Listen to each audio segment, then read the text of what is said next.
C'est en Italie, non loin de Côme et de son magnifique lac, qu'Alfa Romeo nous présente le modèle de son renouveau. Encore une fois, me direz-vous, alors c'est vrai que la marque n'est pas morte, mais aujourd'hui la gamme est extrêmement réduite. Il y a la Giulia, une berline, le Stelvio, un SUV, et donc ce Tonale, et puisque c'est son nom, est extrêmement important pour la marque pour venir reprendre, grignoter des parts de marché à BMW, Audi et Mercedes, à rien moins que ça. Donc nous allons voir ensemble si le ramage de ce Tonale est à la hauteur de son plumage. Et justement, commençons avec le plumage de ce nouveau SUV. Si l'on en croit les têtes qui se retournaient sur son passage, il est très réussi. Le dessin, s'il rappelle celui du grand frère, le Stelvio est plus équilibré encore, dynamique, athlétique. Le Tonale dévoile une calandre qui reprend le célèbre trilobo, le trèfle, ici encadré par des optiques LED très effilées. Pas d'arêtes saillantes ni de dessin compliqué, le Tonale est assez lisse mais élégant. Les épaulements arrière sont marqués, la lunette du haillon se termine en pointe et les feux sont reliés par un bandeau comme c'est la grande mode actuellement. Et en ces temps de chasse aux émissions de CO2, on planque tout ce qui peut faire penser au moteur thermique. On remarquera donc la disparition de la sortie d'échappement, ici bien cachée derrière le bouclier. Il se dégage en tout cas de ce SUV un indéniable parfum chic et sportif, tout à fait dans l'esprit de la marque, et le Rosso Alfa de notre modèle d'essai, ce rouge si caractéristique, lui va comme un gant. À l'intérieur de ce nouveau Tonale, on sent que les gènes alpha sont là, en tout cas pour ce qui est de l'ambiance de conduite, c'est-à-dire que tout est tourné vers le conducteur, on sent que tout a été fait pour le plaisir de conduite. On a un beau volant avec des belles palettes, c'est vrai que ça chez Alfa, ils savent faire. Après, au niveau de la qualité de réalisation, c'est vrai que la marque nous vante que ce Tonale sort d'une nouvelle usine qui a été modernisée, que ça va être le meilleur de la catégorie en termes de finition. Alors, tout ce qui est en haut de la planche de bord, c'est des matériaux plutôt corrects, des plastiques moussés, on a de l'Alcantara ici devant nous, c'est vrai que c'est plutôt sympathique avec les surpiqûres rouges de cette finition Veloce.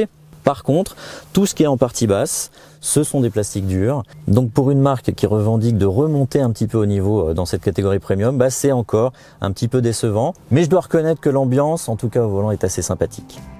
Côté équipement, le Tonale n'usurpe pas son appartenance à la catégorie Premium. L'instrumentation passe au 100% numérique avec un écran de 12,3 pouces pour le combiné et un autre de 10,25 pouces pour le multimédia. Toutes les aides à la conduite habituelles sont présentes, y compris la conduite autonome de niveau 2. La connectivité Android Auto et Apple CarPlay est présente également et l'assistant Amazon Alexa est intégré nativement à la voiture, permettant de donner des instructions vocales et même de contrôler certaines fonctions domestiques depuis l'auto. Le Tonale dispose aussi d'une certification numérique NFT, une innovation qui repose sur le concept de blockchain et permet d'enregistrer virtuellement de façon sûre et infalsifiable les étapes de vie de la voiture, comme les entretiens par exemple, ce qui peut soutenir la valeur de revente. C'est tout simplement une exclusivité mondiale. Du côté des aspects pratiques, la nouveauté italienne dispose de suffisamment de rangement, l'espace à l'arrière est correct, sans plus, et le coffre de 500 litres peut lui être qualifié de spacieux, d'autant que le volume n'est pas réduit par l'hybridation du moteur, avec une batterie située entre les sièges avant et non sous le plancher du coffre. Je vous posais la question en préambule, en tout cas je posais la question, est-ce que le ramage de ce Tonale est à la hauteur de son plumage? Eh bien la réponse est d'un côté oui, d'un côté non. On retrouve certains gènes d'Alfa Romeo dans cette voiture. Au niveau du châssis par exemple, qui est dynamique, il y a beaucoup de grippe, il y a un bon train avant, il y a une direction qui est assez précise. On retrouve aussi un peu les gènes Alfa dans l'ambiance quand on est au volant, c'est vrai que c'est assez sympa. Mais la direction, elle est précise, mais elle est assez artificielle dans son ressenti. On a du mal en fait à savoir si on a beaucoup de grippe ou plutôt moyennement sur le train avant. C'est un petit peu dommage. Et là où il y a le gros défaut de ce Tonale, c'est au niveau de l'ensemble moteur-boîte. On utilise bien l'hybridation en ville, ça il n'y a pas de problème, on peut rouler en 100% électrique, c'est pas mal. Par contre, la boîte de vitesse à double embrayage TCT, 7 rapports, elle a un agrément qui est extrêmement réduit. Je dirais c'est un euphémisme de dire ça. Elle est toujours en décalage, c'est-à-dire que les temps de réaction sont extrêmement longs, peu importe que l'on soit en mode de conduite neutre ou en mode de conduite dynamique. On est tout le temps déconnecté des sensations qu'on a avec l'accélérateur et ça c'est, je le répète, très très dommage.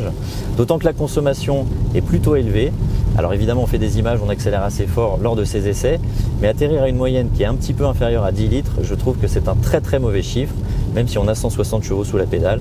D'ailleurs pour terminer, ces 160 chevaux, on a l'impression qu'il y en a quelques-uns qui sont manquants. Vous l'aurez compris, Je suis personnellement un petit peu déçu à la conduite de ce nouveau Tonale. Il va y avoir fort à faire pour convaincre les clients et les vrais alfistes.